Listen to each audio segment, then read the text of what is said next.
మీ ఎలాంటి వ్యాపార ప్రకటనలకైనా వెంటనే మా ఛానల్ సంప్రదించండి. ఓం సదాశివసమారంభాం వ్యాసశంకరమధ్యమాం అస్మదాచార్యపర్యంతాం వందే గురుపరంపరాం. జ్యోతిషశాస్త్రాన్ని భావితరాల వారికి ప్రసాదించిన ఋషుల యొక్క పాదపద్మాలకి నమస్కారం చేసుకుంటూ, అలాగే నాకు ఈ జ్యోతిష విద్యను నేర్పిన గురువర్యులు జ్యోతిష బ్రహ్మ కీర్తిశేషులు శ్రీ ఈరంకి సూర్యనారాయణమూర్తి గారు, సూర్యశ్రీ దైవజ్ఞ గారి యొక్క పాదపద్మాలకి నమస్కారం చేసుకుంటూ, ఓం శ్రీ మహాగణాధిపతి నమః, శ్రీ గురుభ్యో నమః, హరి ఓం. వీక్షకులందరికీ నమస్కారం. డిసెంబర్ నెల 28వ తారీఖు లగాయతు జనవరి 3వ తారీఖు శనివారం వరకు ఉండేటువంటి గ్రహగతుల ఆధారంగా ద్వాదశ రాశుల వారికి ఈ వారం ఏ విధమైనటువంటి శుభాశుభ ఫలితాలు కలగబోతూ ఉన్నాయో ఈ కార్యక్రమం ద్వారా తెలుసుకుందాం. అందులో భాగంగా ఈ వారం ఉండేటువంటి గ్రహగతులను గమనిస్తే, ఈ వారంలో చతుర్గ్రహ కూటమి ధనురాశిలో ఏర్పడబోతూ ఉన్నది. ఈ చతుర్గ్రహ కూటమి ఒక ఎత్తు అనగా రవి, కుజ, శుక్ర, బుధ గ్రహాలు ధనురాశిలో కలవడం, అలాగే మీనరాశి యందు శనేశ్వరుడు, కుంభమందు రాహువు, సింహమందు కేతువు, మిథునమందు గురువు. చంద్రుడు ఈ వారంలో మీనము, మేషము, వృషభ రాశులు యందు సంచరించబోతూ ఉన్నారు. ఇటువంటి పరిస్థితుల్లో ద్వాదశ రాశుల వారికి ఏ విధమైనటువంటి ఫలితాలు కలగబోతున్నా తెలుసుకుందాం. అందులో భాగంగా సింహరాశి వారికి ఈ వారం చతుర్గ్రహ కూటమి మిశ్రమమైనటువంటి ఫలితాలను ఇస్తూ ఉన్నది. అయితే అర్ధాష్టమ రవికుజుల యొక్క దోషం పూర్తి స్థాయిలో ఈ వారం తొలగిపోయినది కాబట్టి ఒకంత పాజిటివ్గానే కొత్త సంవత్సరాన్ని ప్రారంభించగలుగుతారు.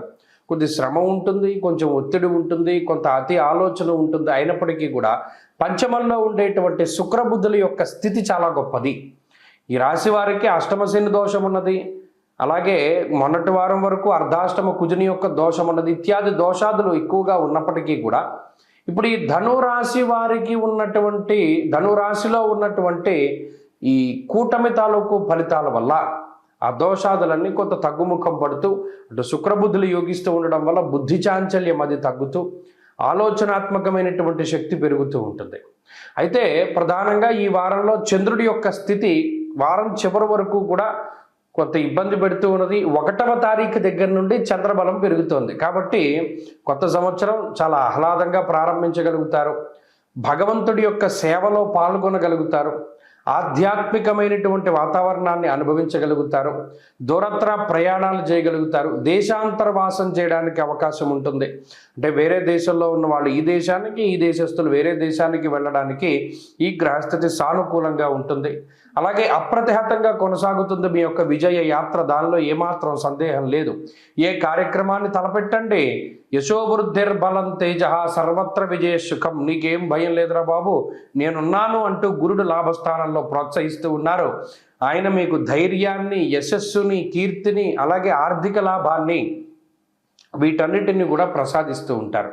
అందులోని ఈ వారంలోనే భాగంగా గురుబలం కూడా అత్యద్భుతంగా ఉంటుంది కాబట్టి కొత్త సంవత్సరంలో గురువు యొక్క అనుగ్రహం వల్ల నూతన ఉద్యోగము, నూతన వాహనము, అలాగే నూతన వ్యవహారము, సమాజంలో ఉన్నతమైనటువంటి స్థితి, ఇవన్నీ పొందడానికి అవకాశాలు వాటంతటవే మీ దగ్గరికి వస్తూ ఉంటాయి.